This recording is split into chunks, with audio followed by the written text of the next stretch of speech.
Een zondagochtend in Paramaribo. De stad oogt stil, bijna verlaten. Maar ik was nieuwsgierig. Wie zijn er eigenlijk al op straat en waarom? Geen script, geen afspraak. Alleen een vraag en een open blik.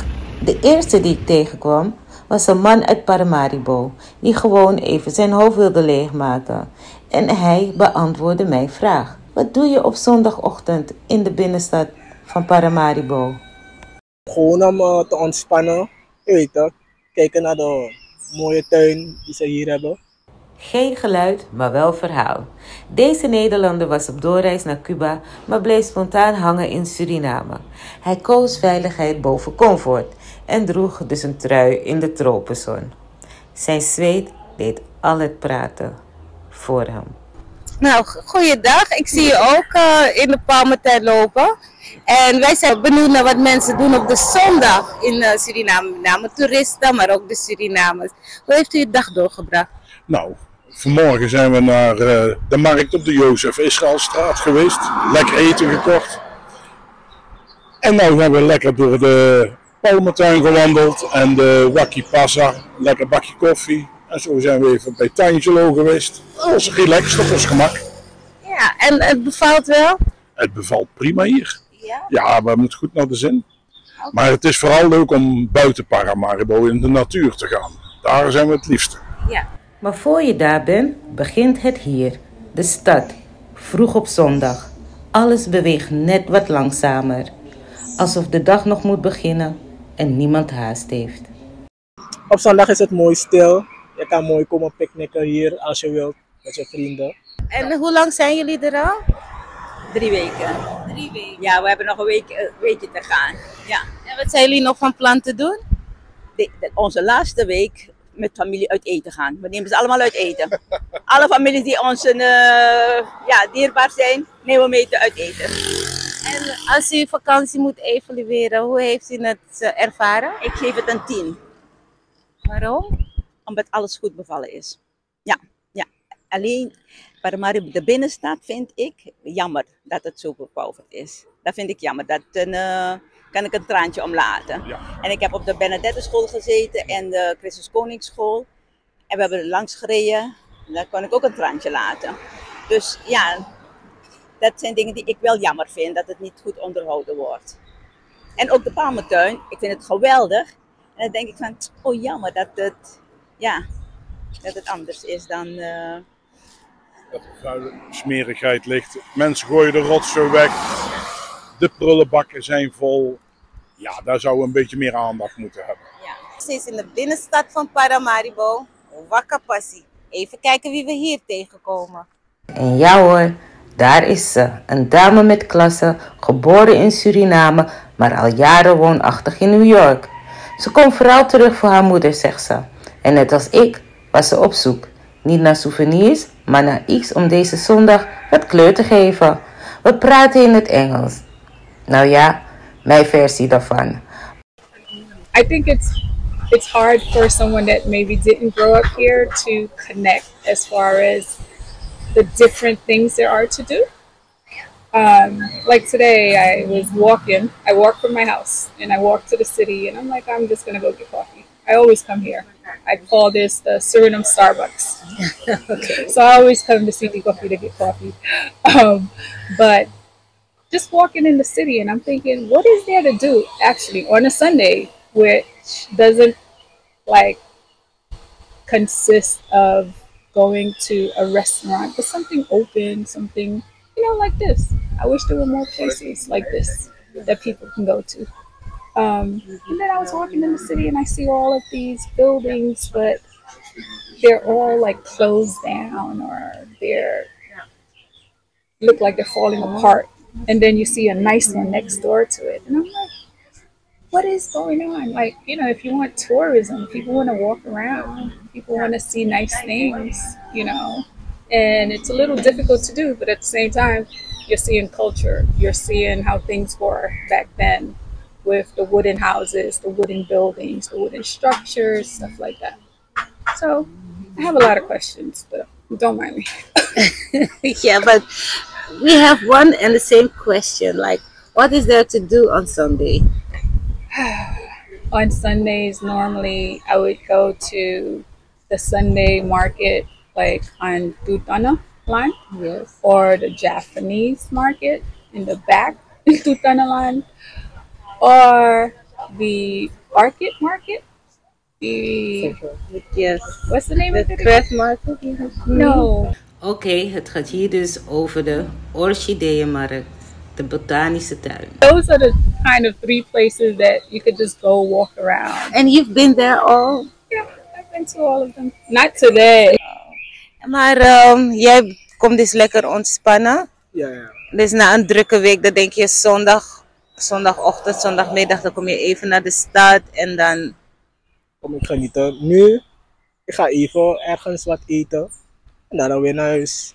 Maar ik moet wel zeggen, we zijn hier 12 jaar geleden geweest. De mensen, de bediening, iedereen is super vriendelijk en heel attent. Ja, dat vind ik ook. En dat valt mij heel erg op, dat dat heel erg verbeterd is. Ja, echt hoor. De mensen Ja. voor mij ook een 10 plus. How do you experience the people? I don't know. I mean, I guess the people, as far as the working people that you come across, they're fine. But like regular people, I don't know. People don't really communicate with you like that, or they don't communicate with me like that. So I have no idea. So I haven't met a lot of people. Like you came over, you asked, and I was like, hey, this is different because people don't really come and just talk to people. Do you have something like, maybe I can stay here, or do you choose New York?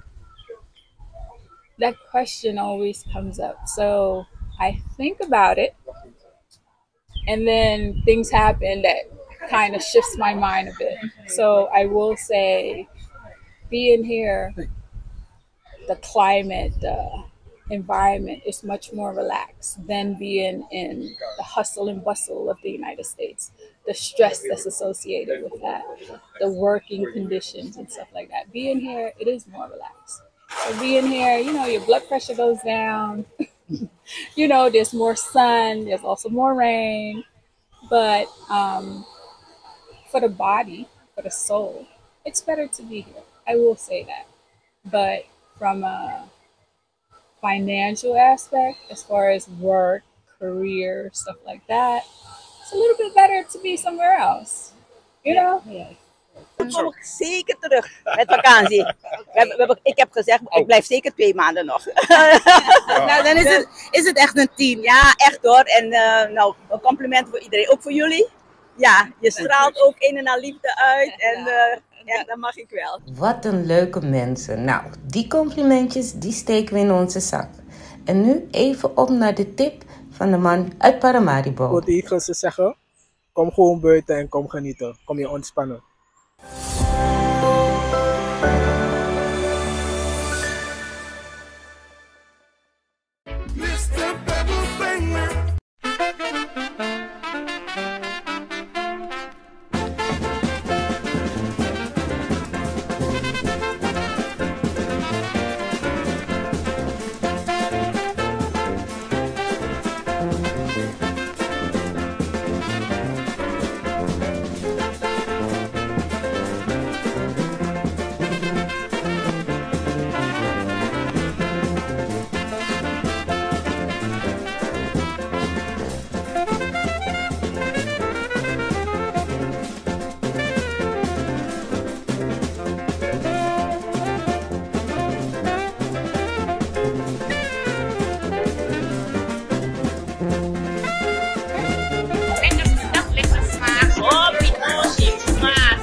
Ben jij een gedupeerde van de toeslagenaffaire, ouder, kind of ex-partner?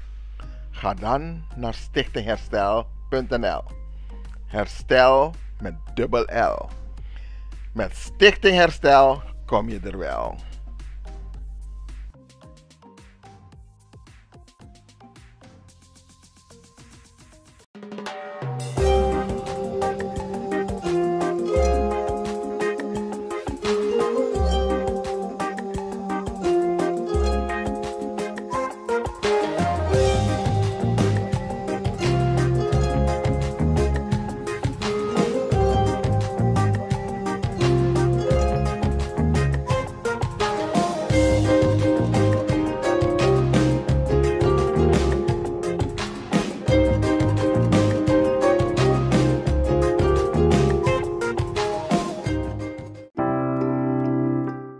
Zorgen moet je doen, niet maken.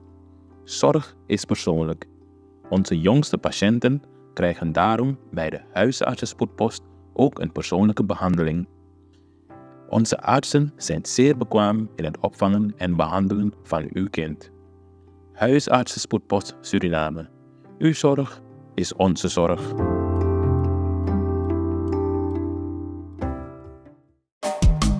Vaderland, Suriname is mijn vaderland. Yeah. Vaderland, Suriname is mijn vaderland. Suriname is een heilig land, maar we doen wat toe onheilig staan. Zo weinig man, maar de man is veilig staan. Vaderland, Suriname is mijn vaderland.